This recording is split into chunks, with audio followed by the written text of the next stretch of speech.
Kyliebud is directly related to Satan himself. Now, you might be wondering, why am I saying all this crazy stuff? Well, to answer that, we have to go all the way in the past of Kylie's background. Now, what we're first going to talk about is Kyliebud, Kylie's older sister.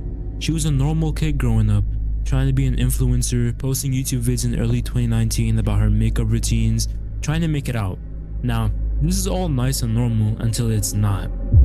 Now, sometime later in 2019, everything goes wrong.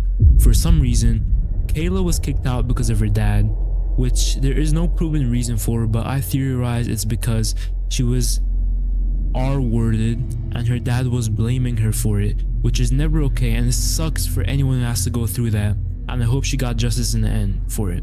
Kayla makes a song that she later releases in 2024, claiming it described her situation sometime in 2019 when she got kicked out, where she had to sleep in the graveyard since she was homeless. Sunshine. Bruh. The graveyard is my best friend tonight. I sleep there till my eyes open wide. I get kicked out and my dad doesn't like me. Bottle up my feelings inside me. I just want to intervene by stating that Kylie herself is not with her at this point, as she states in the song with the lyrics, "I miss hanging out with my sister." Now, this is very important and we'll come back to it later.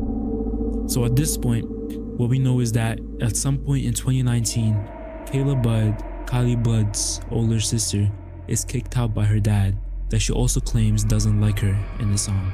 Now, it's not really clear what Kayla did after she was kicked out, but what we know is that she made her TikTok account in 2021 and she was actively posting on Twitter in 2019, 2020, 2021, where she was posting sort of normal, but one thing that we know is in 2024 on her TikTok account, she was posting some absolutely nasty goon bait.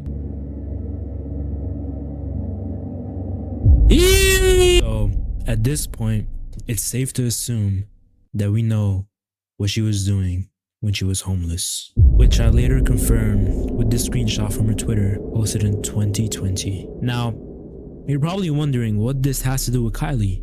Well, in this whole arc, which spanned from 2019, from when she was kicked out to when she officially started on OnlyFans in 2020, Kylie was only 13 years old. So let's jump forward 4 more years where she's more relevant in the story, to 2024, where she was 17 years old. Now in 2024, Kayla, Kylie's blood sister, is officially an OnlyFans goon. She's doing well on OnlyFans. She has a lot of money. She has a lot of fans, a lot of devoted fans to her OnlyFans. And she's hanging out with her sister more. She states that she's only alive for Kylie, which means that they're very close at this time. Now, if your older sister or older brother was someone that's doing OnlyFans and you're around them all the time, what would you think? You would think, oh, I want to be just like them. So what I assume happened was Kylie was like, oh, I see you're making all this money, put me on, right? Which she did end up doing. On March 25, 2024, Kayla posted a picture on Twitter with the caption, "Collab with my sister at Brady Kaylani coming soon." Now, this just looks like a normal thing, you know, putting your sister on, but what's really horrifying about this is that in this photo, Kylie is apparently 16 years old, and this was posted when Kylie was still a minor, being 17 years old. I want you to let that sink in for a second. So you're 21 years old, putting your little blood sister onto your Twitter, which is full of gooners, and your audience, which you know what that is, when she was 17 years old and allegedly 16 years old in the picture used in the post to promote her.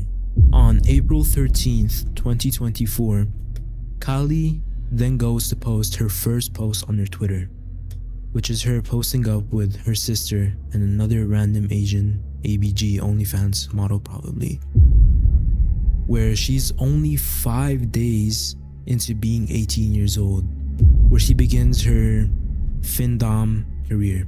Now, for y'all that don't know what Findom is short for financial domination, where it's a BDSM fetish where a submissive person derives sexual or psychological arousal from giving gifts, money, and financial control to a dominant person for nothing in return.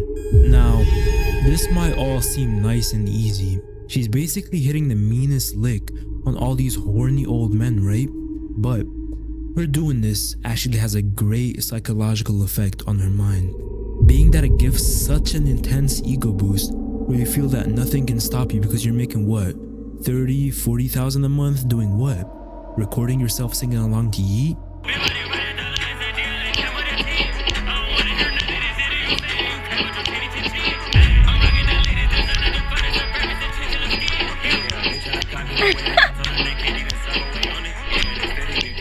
And showing your dirty socks? So, when something bad happens for once, for example, Gio refusing to make an OnlyFans with you, you lose your mind and do the evilest, meanest things possible, like inviting all the people that Gio dislikes over to clown him and make fun of him. Everyone, bro. Videotaping me. Nigga high school right there. Nigga Aaliyah. Everyone just clowning the fuck out of me, bro. Laughing in my face, gang. I'm a fucking joke. Threatening to take down social media pages and actually take down Gio's IG. And even inviting the person that you faked filing a restraining order on for Gio because he was trying to take Gio off the map for just being with you. And Gio, through all of this, was just supporting you and being a good boyfriend. So, not only did you lie to Gio to his face, you were playing with him for a span of 2 months of the quote-unquote relationship and were simply just using him for your greed, as if you weren't already living a lavish life. You lived in the clout house, you made 30K a month on average, you own multiple cars, you own a closet which has over an estimated value of $150,000, but that wasn't enough. And that leads to my point. Kyliebud is in the family tree of Satan. She is the spawn of Satan himself.